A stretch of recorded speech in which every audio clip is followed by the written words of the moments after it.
Olá, amigos, irmãos, a graça e a paz do nosso Senhor Jesus Cristo esteja com todos vocês.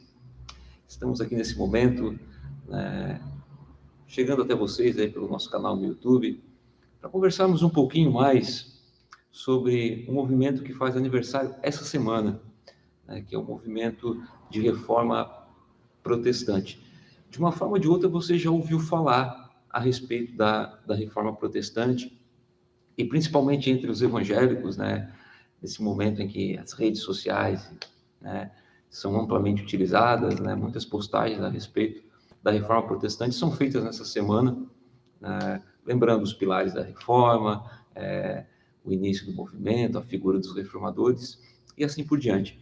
Mas eu queria destacar alguns pontos da reforma protestante que muitas vezes são negligenciados ou pouco conhecidos, pouco mencionados, até mesmo por aqueles que não são do meio evangélico, da comunidade cristã, de uma forma mais, vamos dizer assim, assídua, ou conhecedora da história. Por que faz aniversário esta semana? Porque a data início da Reforma Protestante colocado na história como o dia 31 de outubro de 1517, que, como nos diz grande parte da história, foi o dia que Martinho Lutero, um monge alemão, colou na Catedral de Wittenberg as 95 teses, contrariando posições da Igreja Católica Romana no momento, que era a maior força política, econômica e religiosa da época. E naquele momento, então, é dito que tem-se o início, como todo movimento tem uma data início, um marco. Esse foi o marco do início da Reforma Protestante. Por que eu me dispus a falar um pouquinho com vocês nesse momento? Porque a Reforma Protestante ela é um movimento muito importante na história, na nossa história ocidental como um todo, na história do mundo como um todo, e que muitas vezes ela é negligenciada ou vista a partir de visões pejorativas, em termos pejorativos. Se nós destacarmos dois grandes eventos da nossa história, a Reforma Protestante e o evento do século XVIII, conhecido como Iluminismo, muita ênfase se dá hoje ao Iluminismo, e pouco se esquece da Reforma Protestante, e não se lembra que o Iluminismo só existiu, só chegou a ser um movimento por causa do movimento da Reforma Protestante, porque ele foi antecedido pelo movimento da Reforma Protestante. Se não acontecesse aquele movimento na Alemanha, na Suíça, como aconteceu e depois invadiu a Europa, a mesma Europa não poderia ter visto a explosão científica e nem mesmo a explosão filosófica que veio no século XVIII, principalmente, que eclodiu de uma forma maior no século XVIII, conhecido como século das luzes e tal. Isso porque, ao contrário que muitos creem, a Reforma Protestante ela não foi um movimento idealizado por um monge ou uma pessoa que queria poder político na igreja ou coisa do tipo. Não, na verdade, o que Martinho Lutero, Zwinglio e posteriormente Calvino fizeram foi abrir uma janela na Europa para ventos que já estavam arrebentando portas, que já estavam pedindo passagem, para deixar que ventos entrassem naquele momento.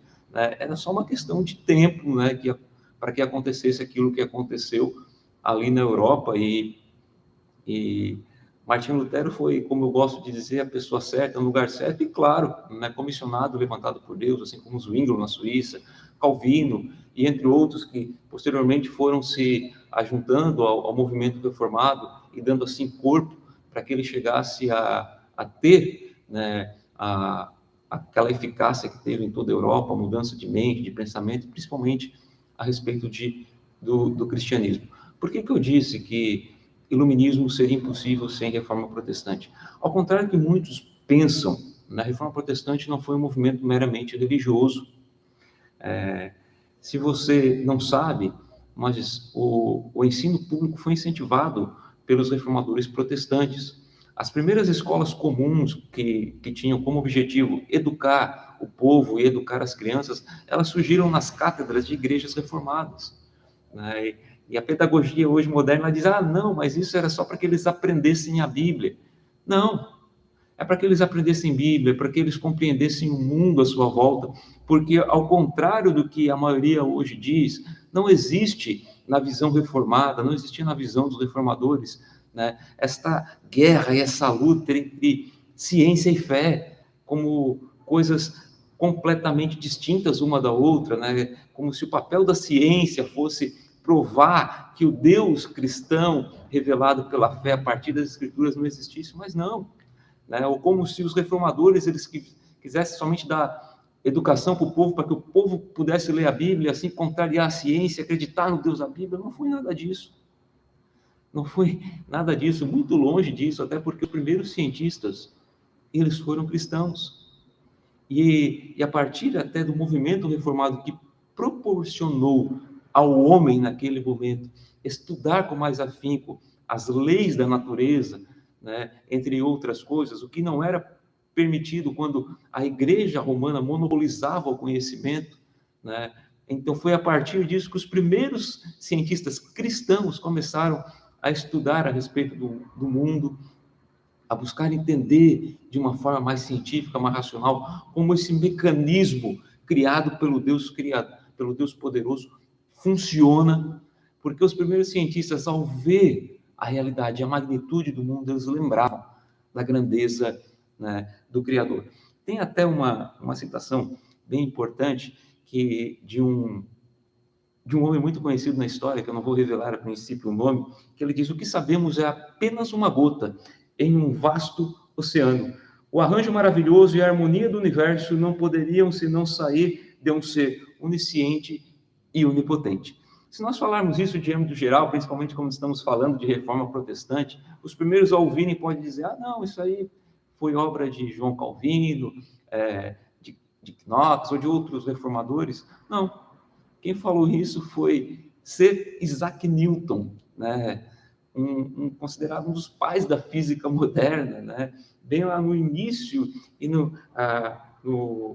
dizer no início, mas no boom do século XVIII, né? E muitos esquecem que Isaac Newton falou isso porque o movimento iluminismo, em seus desdobramentos filosóficos posteriores, ele começou a exaltar o homem e esquecer de Deus, né? Então, o homem pós-iluminismo, ele quer sempre esquecer de Deus. Por isso que nos vale lembrar, né, a grandeza e a importância do movimento chamado de Reforma Protestante. O iluminismo não chegaria a existir se não fosse esse movimento. Ao contrário do que muitos dizem, a Reforma Protestante ela iniciou o capitalismo, o abuso, né, entre o patrão e o empregado, não foi nada disso. Ao contrário do que muitos pensam, e levado pelas Escrituras, nós compreendemos que o homem ele tem que fazer todas as coisas para a glória de Deus, né? Ele tem que viver ao máximo para a glória de Deus.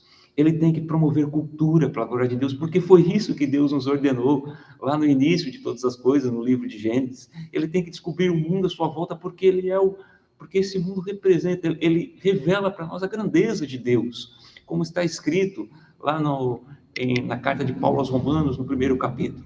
Por isso, eu convido você a conhecer mais esse movimento, a estudar os desdobramentos, a sua influência na história, o que foi proporcionado a partir dele, para que você possa enxergar Deus agindo na história e enxergar Deus realmente como ele é um ser gracioso, bondoso, que estende a sua graça e se revela para nós a partir da sua palavra.